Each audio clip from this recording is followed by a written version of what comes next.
Welcome to Order Militaris Radio TV.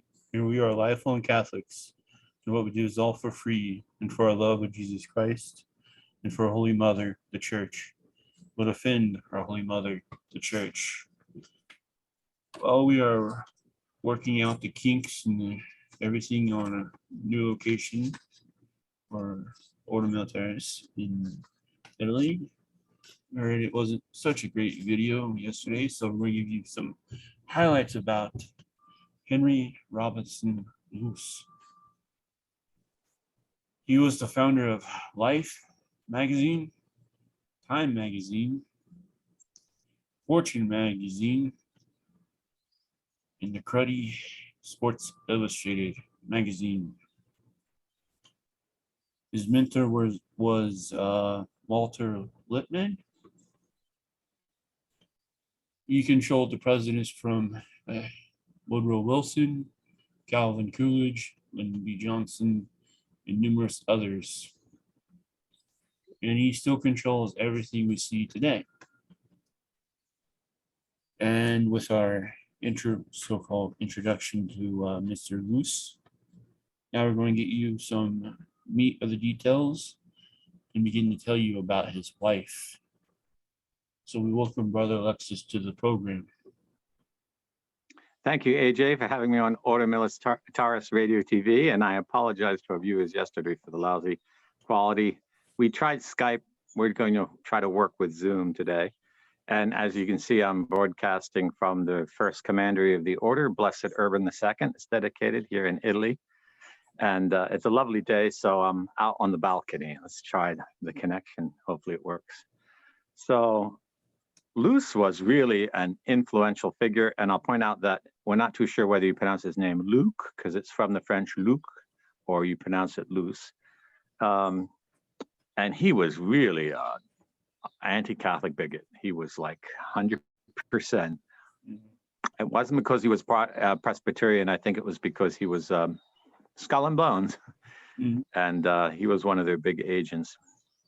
And he wrote some very interesting things that were revealing. Do you have some samples of his writings that show us what his thought was about journalism, the truth, or manipulating people's public opinion? Yeah.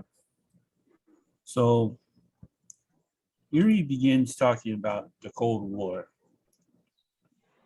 Luce cautiously began the Cold War. He proceeded to rouse Americans to the Soviet danger and began his campaign shortly after Field Marshal Von Paulus surrendered with the timepiece. The central problem was Russia. Unless a general and open agreement is reached soon on joint post-war policies, the Allies' present comradeship in arms may turn into a bare brawl. Russia holds too many trumps to be finessed in the game of politics. If the partners in war do not lay their cards on the table soon, there will be the devil to pay. The peace-loving nations of the world again showed signs of an inability to head off World War III. Then, after launching this peace against the Soviets, in 1943, Luce maintained this propaganda drive against the Soviets during the closing months of World War II. An article by William Bullitt in the September 4th, 1944 edition of Life, entitled "The World from Rome," gave the impression that Bullitt and Life were repeating the views of Pope Pius XII, with whom Bullitt had met. The Vatican should take a long view of events and strive to understand and make understood the deep tides that move the nations. The Italians look beyond the end of fighting with little hope and much fear because they are afraid that the withdrawal of American and British forces will leave them at the mercy of the Soviet Union. The Romans fear that in the end, Moscow in the form of Tito will be installed on their eastern frontier. They are even more frightened by the prospect that their northern neighbor, Austria, may fall under the control of Moscow. Romans know Hitler, and they have heard him swear that if Germany should face defeat, he will pull down the pillars of Western civilization on the heads of the Allies. by having Himmler turn over Germany at the moment of collapse to the communists. This was a very elegant piece of propaganda because as a Freemason member of the Skull and Bones Lodge, he knew very well that the Soviets were just another Masonic operation. And this whole East-West opposition was just a narrative to instill fear and create systems of control. And the fact that he was pushing it shows you that he was not a patriot. He was he's a very devious fellow. And his Life magazine, I can't overemphasize, if you're of my generation, you know how influential it was in the United States. No one knows of it anymore, but it was something that really led to opinions with pictures. And they were very well taken pictures, and they slowly became more and more immodest and racy, and he was big on pushing the limits of what could be seen. It ended up going out of business because it was more like soft porn. Yeah. And a lot of people wouldn't buy it anymore. Yeah. So, do you have other examples of his writings that show his views on propaganda? yeah. In the same editorial article, Bullitt and Luce, whose ideas and policies Bullitt Mouth sketched out reasons for the anti-communism crusade in terms comprehensible to Catholics later in the article. The deepest moral issue of the modern world is the issue of man as the son of God with an immortal soul, an end in himself against man as a chemical compound, the tool of an omnipotent state, an end in itself, may thus be fought out in Italy.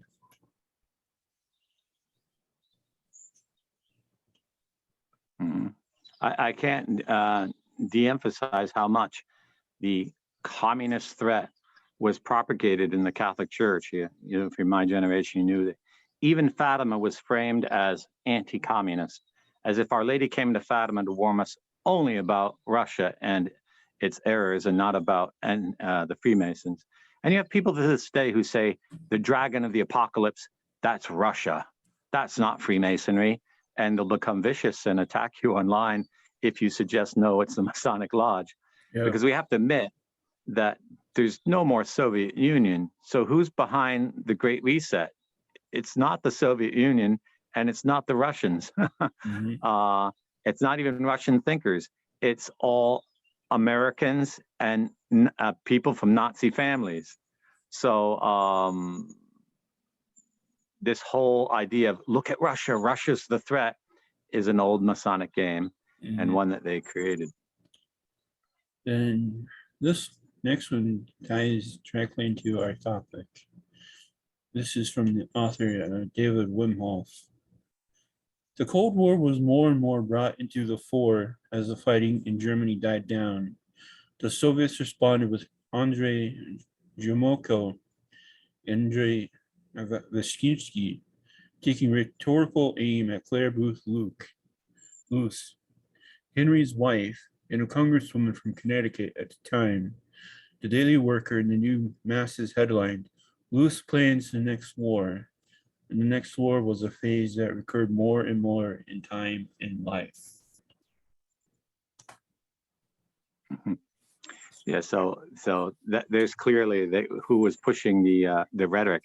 It's interesting now. So we mentioned his this is his second or his third wife. Second wife, and she is like the Mata Hari of what's going on. Mata Hari is the name of a German spy in Paris in the First World War, I believe, and that was her code name. And this woman was very influential in pushing Americanism and the doctrinal warfare against the Catholic Church personally in her life. So let's say something about her. Do we know when she was born? What'd she do in life? And how did she hook up with Mr. Luce? Yeah, so Clare Booth Luce life began humbly on April 10, 1903, in a flat belonging to Will Booth and his second wife, Anna Clara Snyder, a former chorus girl. Named Anne Clare, she grew up in a bohemian atmosphere. At the age of 9, her father left her mother for another woman, but Claire's mother told her and her brother, David, that he had died.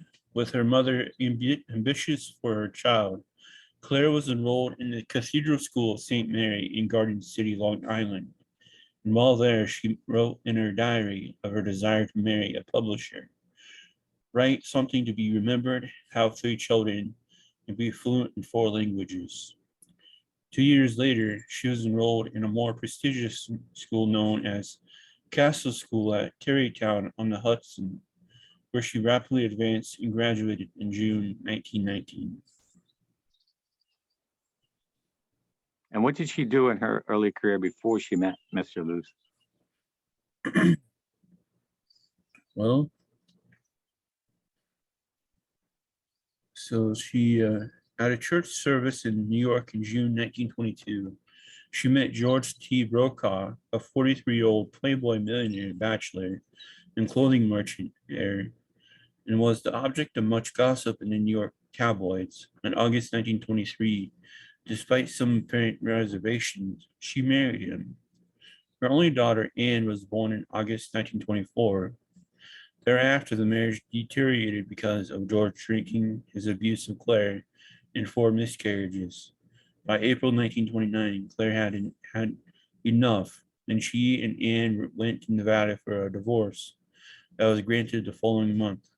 The divorce settlement assured her financial independence. Then Claire went looking for a job after experiencing psychoanalysis at the hands of Dr. Feigenbaum. Condé Nast gave Claire her first job as a writer for Vogue magazine. Soon she was a part of Vanity Fair, where she rubbed elbows with the high society and political figures. During this time, she courted a number of eligible, not so eligible suitors, including Bernard Baruch. Claire also had a serious streak, and in 1933, she presented a proposal concerning the American economy along the lines of something immaterial Fanny might have suggested to a group of politicians. She realized, however, that the corporate state was not for America. So she resigned from the Blue Eagle Committee that controlled the nation's business and economic activities, saying that the plan she helped to devise won't work if America is to remain a free country. Interesting. So she did have contacts with what we would call the globalists today in the early part of her career. And so what does she do after she leaves the committee? So she had written a play that was underwritten by her good friend, if not occasional paramour, Bernard Baruch. At the publisher's dinner party, she was seated with Henry Luce, who proceeded to act very rudely to her by seldom speaking with her. A year later, at a party at the Waldorf Astoria to honor Cole Porter, Claire and Henry Luce met again and spoke for nearly an hour before he asked her to the lobby where he told her, "I can't take more than 5 minutes. It wouldn't be good manners. I want to tell you that you are the great love of my life, and someday I am going to marry you." They took a year getting to know each other, during which Claire was involved with rehearsing Abide With Me, her first full-length play. The play, which drew on her experiences in her first marriage, concerned a young woman marrying an older alcoholic man. After Henry divorced his first wife, Lilia, he married Claire just a few weeks later in November 1935. Thus became the existence Clare Booth Luce. Now, I can tell you that this seems absolutely incredible that a man who only spoke with a woman for an hour, a year after a dinner in which he didn't speak with her at all, would say, "You're the great love of my life." This sounds to me like a manufactured story. We'll see that these two are definite Masonic companions. They had the same evil agenda, and they used one another. And It's actually quite, you could almost do a movie about it, this evil pair, because basically he goes on and lets his wife, have affairs with all kinds of people that were necessary to the Masonic Lodge to suborn or blackmail or control. Yeah. And this is interesting. Clare's life after 1939 was devoted to what Henry wanted, but nonetheless considered her more of an intellectual competitor than supporter. So here she becomes his spokeswoman. Yeah. Clare became prominent in the public sphere as a result of her marriage to Luce. Like her husband, Clare wanted America to enter World War II on the side of Great Britain. In a lecture given on March 9, 1941, at Pearson College on the campus of Yale University, Clare voiced approval of war with Germany, claiming that Hitler was an effect and not a cause, urging the United States to abandon forever isolationism. I believe we should enter this war with a manpower as well as machine power when we have sufficient of both, reasonably to assume we will win. Clare was all for small democracies, the Federation of Europe, unlike the Anglo-American elites. She believed it is necessity of a union with the English-speaking nations. About America, she voiced the accurate perception that an American is not a cultural or racist entity, but a two-legged legal entity and a state of mind, which has therefore to be been recognized as being passionately optimistic, unclassed, conscious, self-reliant, and tolerant. Very interesting that she was a Pilgrim Society pusher and or a confederated Europe. I think you'd call that the EU today. Mhm. And so, who are some of the famous people she got to know or had affairs with in her life? So she, with her being so famous, she got to meet a good number of Catholics, well-established Catholics. And yeah, let me go to her Wikipedia page.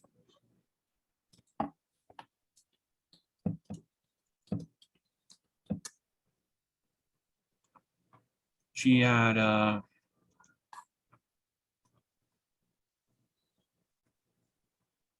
she had relations with see here, oh, the father of JFK, numerous others, and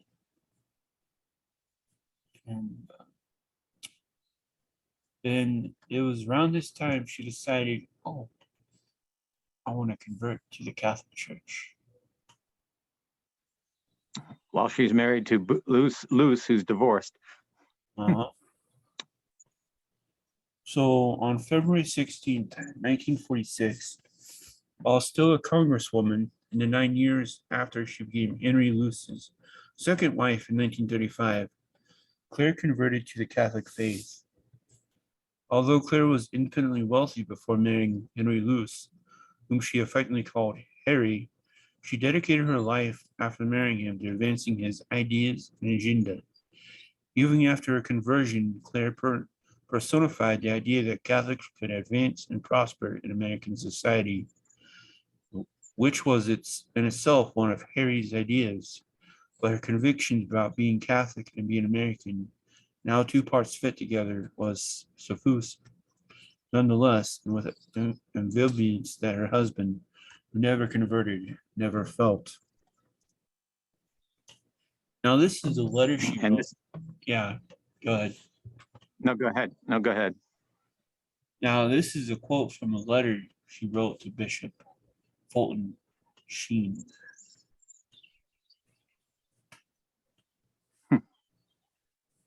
Oh, I do not understand how it is with the church in America.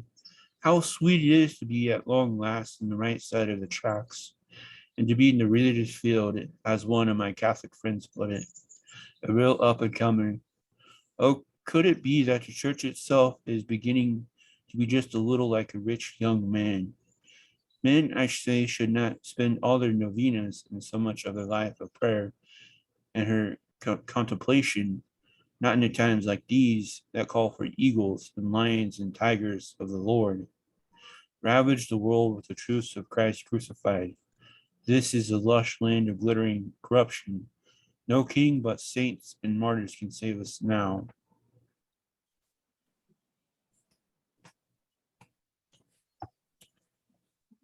There's a lot of fluff in that. Doesn't sound to me much substance. It's like she's trying to get his favor. Yeah, Did she strike up a friendship with Sheen? yeah, it was Sheen and it was, let's see,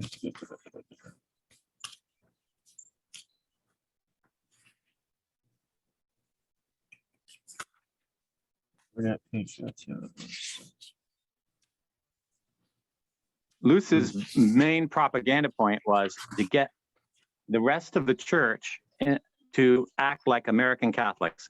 yeah, And that is a Catholic who accepts the Masonic order and considers that and gives his loyalty to the Masonic order and to the Masonic state and thinks that's what it means to be a good Christian in the modern sense. That's the whole propaganda line. That's extremely wicked because that's to transfer your loyalty from Christ the King over to Satan, at least in the political, cultural, and social spheres.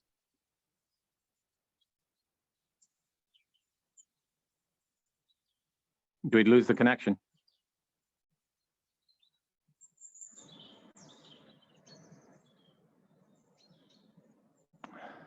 I don't hear you, AJ. I'm gonna have to close my app and start again. I hear you now. I hear you now. Okay. So why did you lose audio on my side? No, it just cut out like we touched something that we shouldn't have. Yeah. Okay, one of those cutouts. We're gonna have to I can merge both of these videos together, both these recordings together. So so we're still. What was the last thing you heard me say? About how it's all fluff and about how Luke's idea of American Catholic should be.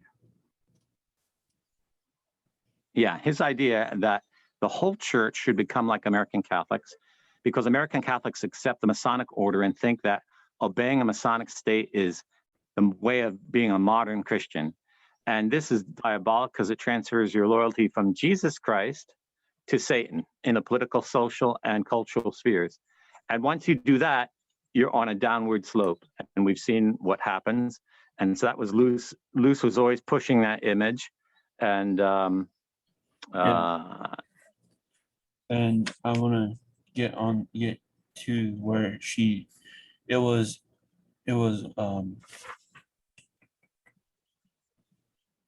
let's see here. I'm going to find this guy's first name. Father Edward Wyack of Cincinnati put her in touch with Monsignor Fulton Sheen under the task of educating her about the Catholic faith. Then she replaced Sheen with attractive whiskey drinking priest who wore his habit all the time, and that priest was Jesuit John Courtney Murray. The Americanist to the father of Americanism. Yeah. So that says a lot about Clare, that she exchanged Sheen for one of the most intellectually depraved intellectuals in the American church in the 20th century, who pushed Americanism as if it was the fulfillment of the gospel, which is a complete lie and a blasphemy. Yep. So now we're going to talk about Americanism that we see today, that even from the pulpits and even from the bishop's responses, this is directly from Clare. Clare also understood the nature of America as being inescapably pragmatic. American Catholics spend little time trying to convert their neighbors and are always being bawled out by the priests for this lassitude, but they make up for it by contributing to the missions. The Catholic was a Catholic, however, because he or she believed it is the one true faith.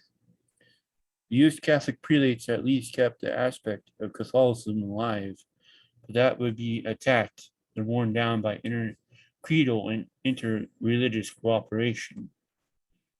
The bishops who were supposed to lead the Catholic flock allowed that to happen because they were brick and mortar men more intent on raising money and administration than leading in teaching.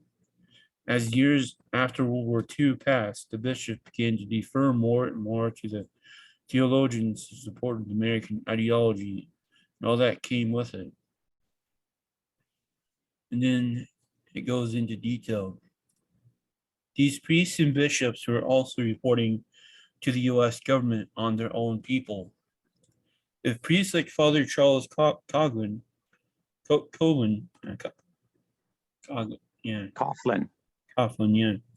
displeased the American establishment, the prelates were quick to condemn him. As long as priests and prelates were doing the bidding of the American elites, they were assured places of honor and respect. If they ever failed to support American efforts such as anti-communism, they were discredited. This state of affairs was the result of decades of Catholic support for the American ideology. Catholic prelates for years had ignored Rome and expressed loyalty primarily to America and its ideas. The idea that America's role was to be a teacher to the church was known as Americanism. It has been condemned by Pope Leo XIII in 1899, but it lived on and grew stronger and stronger. And if people talk about canceled priests today, now you know where the order's coming down that they get canceled. It's coming from the Masonic Lodge and coming from the deep state. The Catholic Church in the United States is not free from the state. It's in fact totally controlled by the Masonic deep state. The selection of bishops, the selection of priests, the selection of officials. If you buck the system, you're out of there and you're blacklisted for life. So the Catholic Church in the United States, don't be surprised when the bishops are all parroting Joe Biden on so many things, or if they were all parroting Barack Obama, or if they're telling you must vote for this party or it's a mortal sin. Why aren't the Catholic bishops in the United States saying, we should form a Catholic party because both the Democrats and the Republican parties do not have Catholic values? They never suggest that, do they? And that tells you all about who they belong to and who their king is, and it's not Christ Jesus our Lord. Yeah. And we see it with Trad Inc. today. Timothy Gordon published that post in Crisis Magazine. That is typical Clare Booth Luce, Henry Luce, and American bishops. It's amazing to see how Gordon went from riding a skateboard to writing an article from Crisis Magazine, which has become one of the deep state mouthpieces in the Catholic Church in the United States. And it's just amazing some of the articles they put out there, pushing this or that. They're not about solving the crisis, they're about promoting it. And but only within the Masonic framework, inside that box.